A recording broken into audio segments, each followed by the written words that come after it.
Historical trauma is a subject that has been talked about in our communities, and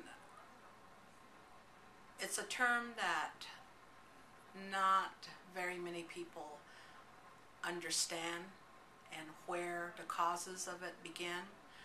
And so when we learn about the doctrine of discovery, we begin to realize all of the governmental policies and just the governmental ways of being dealt with as Indian people. We begin to understand a little bit about what the traumas have been done to us, the traumas that we continue to live with every day. And if we don't really understand it, we'll continue to say historical trauma, this and that.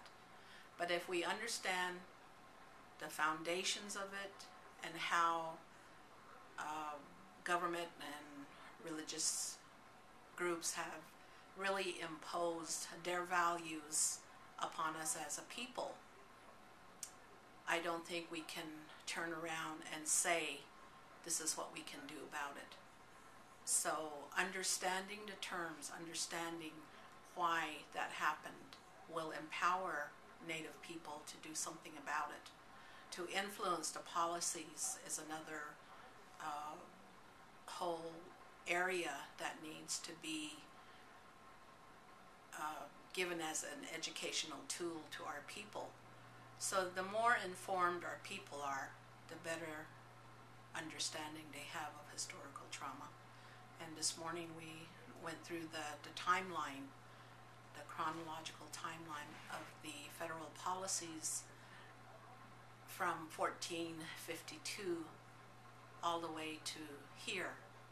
And then still it wasn't a comprehensive timeline because a lot of the major situations were left out, like the Sand Creek Massacre, what year it was, the Long Walk of the Navajo people, and the Mescalero Apaches. And so it's a time to really dig into our past so that we can give this information to our people and help them understand. And in that way, we also empower them to come back and to do something about it, and not just blame and be in kind of a self-pity mode, that we can do something about it. We can take this information, we can learn how to approach our congressional people, our state legislatures, and even to talk about the whole concept of unity as Native people. And so we're learning from one another, we're learning of one another, and we have a lot of stories to share. And as we go back into our communities as trainers, we're going to hear even more stories. And with those stories, we can utilize it to make us stronger.